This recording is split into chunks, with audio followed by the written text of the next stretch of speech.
guys, welcome to this very special top 10 list because Michael, what are we doing today? Well, Roman, we are counting down the top 10 fastest cars on sale in 2017. That is the cars you can go out and buy today, brand new, with the highest top speed.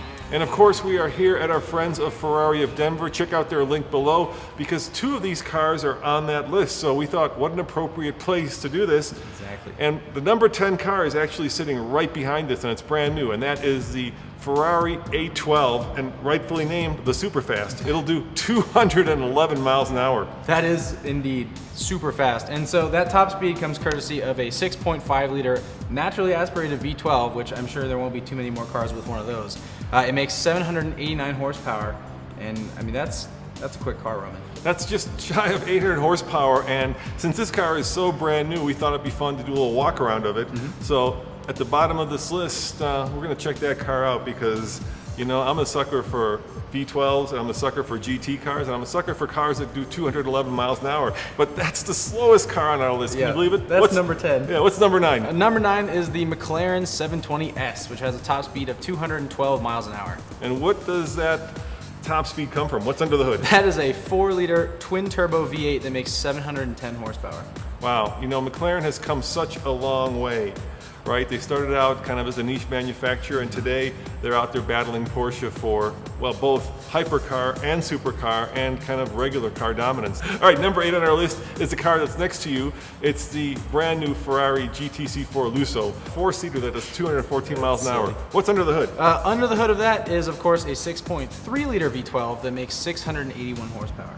Yeah, once again, you know, big V12, but those big engines are going away, Michael, aren't they? They really are. And, you know, we'll see that trend come up later along on this list because I think that's one of the last V12s we have. And speaking of that trend, number 7 on our list is, of course, the brand new Ford GT, which does 216 miles an hour, and it does it without a V12. No, it actually does it with half the cylinders and 2 turbos instead. It's a 3.5 liter twin turbo EcoBoost V6 that makes 647 horsepower. And it's kind of a funny name, EcoBoost, right? They put it in their trucks, they put it in their cars, but the idea of having an EcoBoost engine in a supercar or maybe even a hypercar is crazy to me. There's not much eco about that. No, there's not much eco about it. All right, let's get to number 6 on our list, and that is, of course, the Lamborghini Aventador S. It does 217 miles an hour.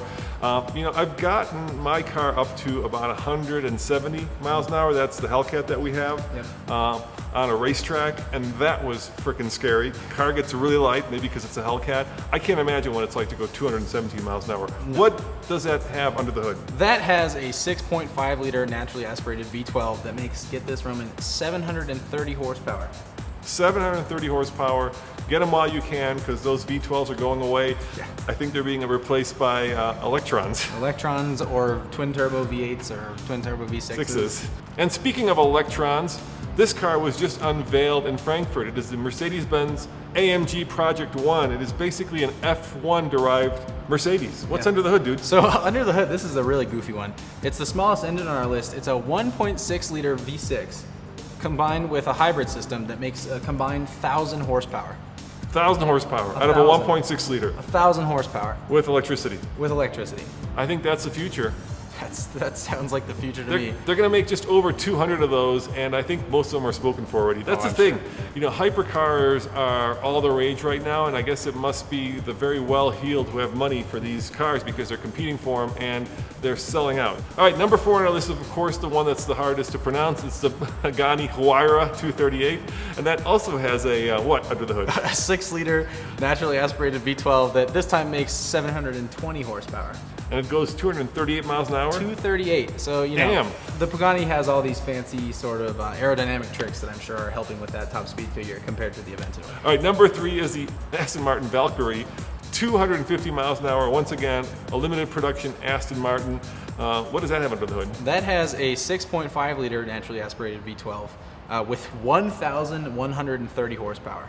Number 2 on our list is, of course, one of your countrymen. Yeah. His name is Koenigsegg. Koenigsegg, the Regera. That's right. It's 255 miles an hour, and I believe that is a... It's a limited top speed. That's a limited top speed. That's electronically limited to 255. Otherwise, it'll take off. Yeah. All right. And what's under the hood? Under the hood of that is a 5 liter twin turbo V8 paired with a very fancy sort of electric drive system.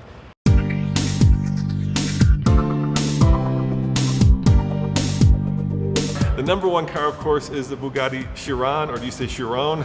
It has a top speed of 261 miles an hour, and that is produced by a very old school 8-liter.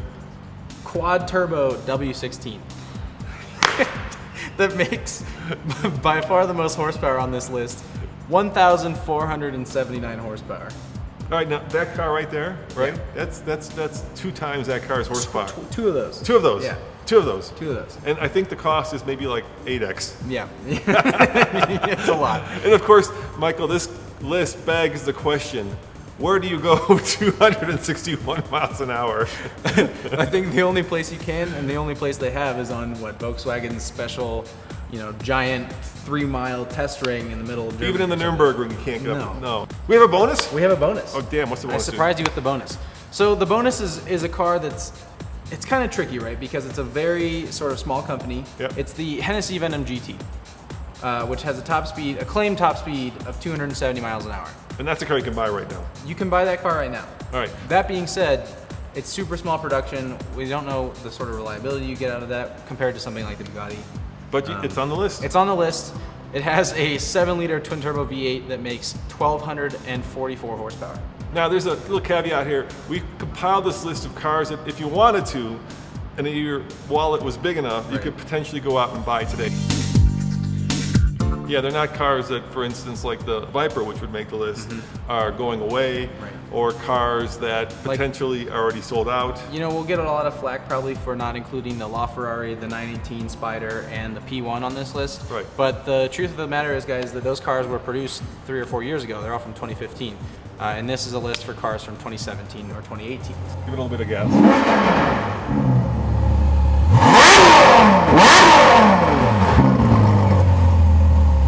All right, Derek, we're gonna do the top 5 fun facts that you probably don't know about this new Ferrari 812 Superfast. Yes. So let's start with the engine. Why is it special? So this is the new 6.5 liter V12, replacing the 6.3 liter 12 cylinder from the F12 Berlinetta.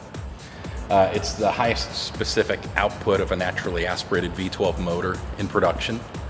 It's also the highest horsepower motor that Ferrari has produced to date, 789 horsepower. All right, let's talk about the active aero. Let's kind of go down. We'll go down here and talk about it. So this is the aero cluster. What this is going to do is as it accepts air through the front, it generates airflow underneath the body to increase downforce.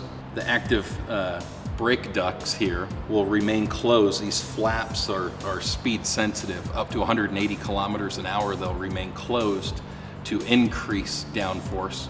Let's talk about the Manettino, which is this cool little switch. What does that do exactly? It's going to manage amount of wheel slip, put it up to race. Your suspension's going to firm up. Your throttle response is going to increase. If you want to go all out, you can turn it to CT off, and again to ESC off. And that's going to turn off all of your driving aids with the exception of anti-lock brakes. So that's basically the oak mode. Yes. You better know what you're doing with that Yes. much horsepower and every driving aid off. Yeah, that's I love correct. the fact that I over here have an identical display that actually shows me what you're Yeah. doing. Do you know how fast this goes from 0 to 60? 2.9 seconds. And that's using launch control, I take it. That is use launch control. First Ferrari to have electric steering.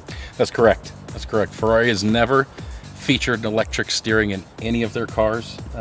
Even the LaFerrari does not have the electric steering. Even though it's electric. Correct. Yeah. All right, Derek, I got to tell you, when I was a younger man, I had a 300ZX twin turbo. Yeah. And it had this Great thing car. called Super Hikus all-wheel steering. Sure. And now here's Ferrari with it, right? Yeah. You've got all-wheel steering on this car. The virtual short wheelbase. Yeah, how does that work? So it changes direction, right? It does. At slow speeds, the rear wheels will turn in the opposite direction So you can of park the it? front. Yeah, exactly. And at higher speeds, the rear wheels will turn in the same direction as the front wheels, allowing you greater stability. So all that really means is the car around a track is faster. Yeah, exactly. Yeah, and it probably feels... It's faster, it's more stable in day-to-day driving. Well, guys, thank you for joining us for this very special TFL Top 10. As always, this is Roman And Michael. saying check out tflcar.com for more news, views, and real-world reviews. And of course, visit our friends at Ferrari of Denver by clicking on the link below as a thank you for letting us film the show here today. It's really cool to be surrounded by, I would say, what, $5-10 million worth of cars? Easily, yeah. Easily. See you guys next time. Ciao. Bye.